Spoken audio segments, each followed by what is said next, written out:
Executive administrator assistant टियांस charity foundation के साथ आप सबसे आज यूट्यूब पर जुड़ के मुझे बहुत खुशी हो रही है। इस वीडियो में मैं आपको हमारे एप्लीकेशन प्रोसेस के बारे में जानकारी दूंगी। ये जानकारी हमारे वेबसाइट पर आने वाले हर एप्लीकेंट की मदद करेगी। इस वीडियो में मैं आपको हमारे एप्लीकेशन प्रोसेस के स्टेप्स के बारे में बताते हुए हमारे एप्लीकेशन प्रोसेस के लिए जो आवश्यक डॉक्यूमेंट्स हैं उनके बारे में बताऊंगी। खुद एक ट्रांसजेंडर महिला होते हुए मैं समझती हूँ कि हमारे जीवन में मेडिकल ट्रांजिशनिंग का क्या महत्व होता है। जैसे हम सब जानते हैं, ट्रांसजेंडर कम्युनिटी के हित और विकास के लिए बहुत सी बड़ी बड़ी और अच्छी कॉर्पोरेट्स, संगठन और बहुत से ऐसे फिलैंथ्रोपिस्ट हैं जो अपना योगदान दे रहे हैं। हम एक ऐसे एकमेव और एकमात्र चैरिटी फाउंडेशन है जो ट्रांसजेंडर लोगों के मेडिकल ट्रांजिशनिंग के लिए उनकी मदद करते हैं।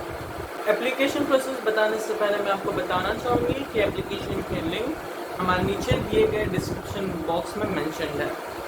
मैं आपको ये भी बताना चाहूँगी कि टियांस चैरिटी फाउंडेशन, ये फाउंडेशन हमें चलाने के लिए कुछ डॉक्यूमेंट्स की आवश्यकता होती है और मैं आपसे रिक्वेस्ट करूँगी कि आप बात ये समझें कि जब आप एप्लीकेशन हमें देते हो तो हमारे एप्लीकेशन के साथ आपको कुछ डॉक्यूमेंट्स भी सबमिट करने होते हैं।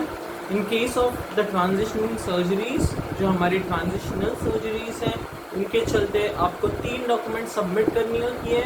एक होता है एंडोक्राइनोलॉजिस्ट का लेटर जो आपको आपका HRT वाला डॉक्टर जो एंडोक्राइनोलॉजिस्ट है वो इशू करता है।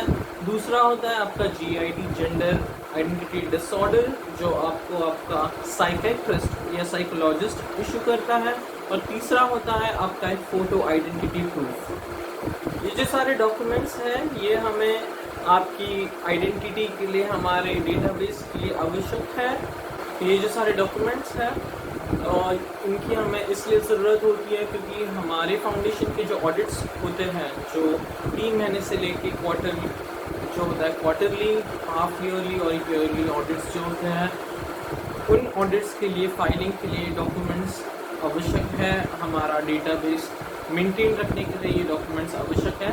तो जब आपके पास एज एन एप्लीकेंट जब आपके पास ये सारे डॉक्यूमेंट्स हैं तभी आपको हमारे एप्लीकेशन लिंक पे जाके लगभग 50 to 52 क्वेश्चंस, 50 से 52 जो क्वेश्चंस है वो आपको फिल करने होते हैं और तभी जाके आपका एप्लीकेशन प्रोसेस, जब आप वो फॉर्म सबमिट करते हैं तभी जाके आपका ये जो एप्लीकेशन प्रोसेस है वो स्टार्ट होता है। जैसे ही हमारे पास आपका एप्लीकेशन रिक्वेस्ट आती है, आपका एप्लीकेशन फॉर्म आता है, हम आपके डॉक्यूमेंट्स चेक करते हैं। अगर इन डॉक्यूमेंट्स में से कोई भी, अगर इन 3 डॉक्यूमेंट्स में से कोई भी डॉक्यूमेंट अगर मिसिंग होता है या अवेलेबल नहीं होता तो हम आपको एक ईमेल भेजते हैं कि आप प्लीज़ हमें ये डॉक्यूमेंट सबमिट करें।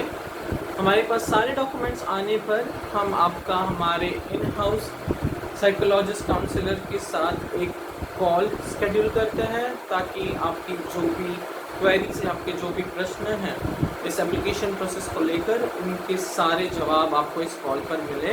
आपका पहला कॉल हमारे काउंसलर के साथ होने के बाद हम आपको ईमेल के द्वारा MOU भेजते हैं।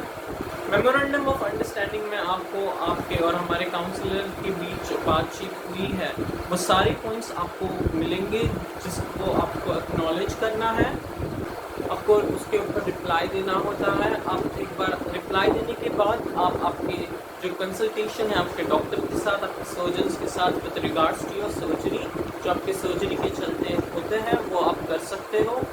आपको हम रिक्वेस्ट करते हैं आप जल्द से जल्द हमें ये कंसल्टेशन पेपर्स आपके चुने गए अस्पताल और आपके चुने गए डॉक्टर के साथ जो आप कंसल्ट करते हो आपके सर्जरीज को लेकर, वो आप हमें भेजें। आप ये डॉक्यूमेंटेशन भेजने के साथ आपका दोबारा हमारे काउंसलर साइकोलॉजिस्ट के साथ एक कॉल शेड्यूल होता है। ये जो सेकंड कॉल होता है ये आपके सर्जरीज के रिगार्डिंग, आपके कॉस्टिंग के रिगार्डिंग, आपके जो प्राइजेस है, आपकी सर्जरी की जो कॉस्ट है उसके रिगार्डिंग की जाती है। आपको सर्जरीज के बारे में इन डेप्थ बताया जाता है, आपको कौन सी सर्जरी करानी है, आप कौन सी सर्जरी कराने के इच्छुक है, आपको ये बताया जाता है, आपको समझाया जाता है, इनका प्रोसेस बताया जाता है, इन सर्जरीज के जो आफ्टर केयर है वो समझाया जाता है। ये सारी आपको डिटेल्स आपके सेकेंड कॉल, आपके दूसरे कॉल फिर आपको दी जाती है। सेकेंड कॉल खत्म होने के बाद जो हमारे साइकोलॉजिस्ट काउंसलर के साथ शेड्यूल की जाती है, आपको एक सेल्फ डिक्लेरेशन आपके ईमेल पर भेजा जाता है। इस सेल्फ डिक्लेरेशन में एप्लीकेशन स्टार्ट होने से लेके, एप्लीकेशन की शुरुआत होने से लेके अब तक जो सारी जानकारी आपको दी जाती है, जो आपके साथ डिस्कस की जाती है, जो आपके साथ बात की जाती है, ये सारी इस सेल्फ डिक्लेरेशन पे मेंशन होती है। इस सेल्फ डिक्लेरेशन के बाद हम आपके जो अस्पताल है, जो आपके कंसल्टेशन पेपर्स जो आप हमें भेजते हो कंसल्टेशन के बाद, उस अस्पताल में उस डॉक्टर के पास हम एक वेरिफिकेशन ईमेल भेजते हैं, ये अनुचित करने के लिए कि आप और आपका अस्पताल का जो कोऑर्डिनेशन है वो सही है और ये जो एप्लीकेशन है ये वैलिड है। ये एप्लीकेशन का वेरिफिकेशन होने के बाद हम और आपका सेल्फ डिक्लेरेशन एक्नॉलेज करने के बाद आपका जो है हमारा फाइनल कॉल हमारे फाउंडर के साथ, जिसे हम ग्रांट कॉल भी कहते हैं, ये स्केड्यूल होता है। इस ग्रांट कॉल में आप हमारे फाउंडर से बात करते हो। इस ग्रांट कॉल में आपको एक ग्रांट मंथ असाइन होता है। ये जो महीना होता है, ये जो ग्रांट मंथ होता है, इस महीने में आपके ग्रांट्स हमारे फाउंडेशन के थ्रू रिलीज होते हैं। अभी मैं आपको ये भी बताना चाहूँगी कि ये जो ग्रांट अमाउंट है, ये जो अमाउंट होती है आपके सर्जरीज की, ये आपके अकाउंट में क्रेडिट ना होके आपके हॉस्पिटल के बैंक अकाउंट में क्रेडिट होते हैं। हम ये जो अमाउंट है आपकी सर्जरी की, जो भी अमाउंट है, ये आपके हॉस्पिटल के अकाउंट में क्रेडिट करते हैं और इसी के साथ 10% ऑफ दिस सर्जरी अमाउंट, जो 10% इस सर्जरी अमाउंट का हिस्सा है, वो हम आपके पर्सनल अकाउंट में डिपॉजिट करते हैं, ताकि आपके सर्जरीज होने के बाद आप आपका ख्याल अच्छे से रख सकें।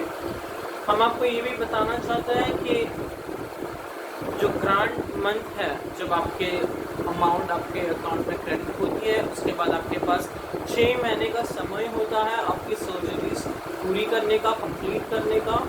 इसी के साथ मैं आपको बताना चाहूँगी कि हम टियाम्स charity foundation post surgery care, इस प्रोग्राम के साथ हम आ रहे हैं। ये जो प्रोग्राम है ये हमारे एप्लीकेंट्स को मदद करेगी उनकी सर्जरीज के बाद। जैसे बहुत सारे एप्लीकेंट्स होते हैं जिन्हें सर्जरीज के बाद उन्हें प्रॉपर तरीके से मदद नहीं मिलती, उन्हें प्रॉपर तरीके से केयर नहीं मिलती। तो हम एक ऐसी जगह को लेकर आएंगे जहाँ पर एप्लीकेंट्स हमारे जो हैं वो अपनी सर्जरीज के बाद हमारे पास आ सकते हैं, हमारे इसमें रह सकते हैं, उन्हें वो सारी सुविधाएं मिलेंगी। ग्रांट मंथ में हमारे फाउंडर के साथ ग्रांट कॉल होने के बाद आपको एक ग्रांट सर्टिफिकेट इशू कराया जाता है। ये सर्टिफिकेट इस बात का सबूत है कि आपने हमारे पास एप्लीकेशन दी हुई थी आपके सर्जरीज के रिलेटेड, और आपकी एप्लीकेशन प्रोसेस हो चुकी है, पास हो चुकी है, और आप बस हमारे ग्रांट्स का वेट कर रहे हैं। हम आपसे ये आवेदन करते हैं कि आप ये बात समझें कि हम टियाम्स चैरिटी फाउंडेशन एक फंड बेस्ड फाउंडेशन है, जहाँ हम हमारा पूरा ऑपरेशन हमारे पूरी एप्लीकेशन फंड्स पे आधारित है। तो कई बार ऐसे अनफॉर्चुनेट सिचुएशंस आते हैं जहाँ पर हमें फंड्स से रिलेटेड कोई प्रॉब्लम्स होती है, तो आप हमें समझ के लिए आप हमें हमारे साथ पेशेंट रहे, और हम ये निश्चित करते हैं कि आपका ये जो एप्लीकेशन है ये वैलिड हो, और आपको एक 10% पोस्ट सर्जरी केयर हम आपको प्रोवाइड करते हैं, आपके डायरेक्ट अकाउंट में ट्रांसफ़र करते हैं। मैं आशा करती हूँ कि ये वीडियो आपकी एप्लीकेशन प्रोसेस में मदद करे। आपके अगर कोई भी प्रश्न है, if you have any queries, please आप हमें संपर्क करें, हम आपकी सारी प्रश्नों का जवाब देने की पूरी कोशिश करेंगे।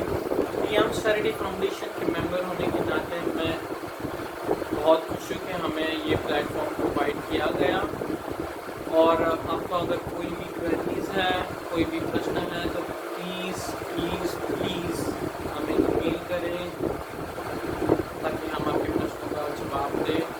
और मैं आशा करती हूँ कि आप और हमारी मुलाकात हो और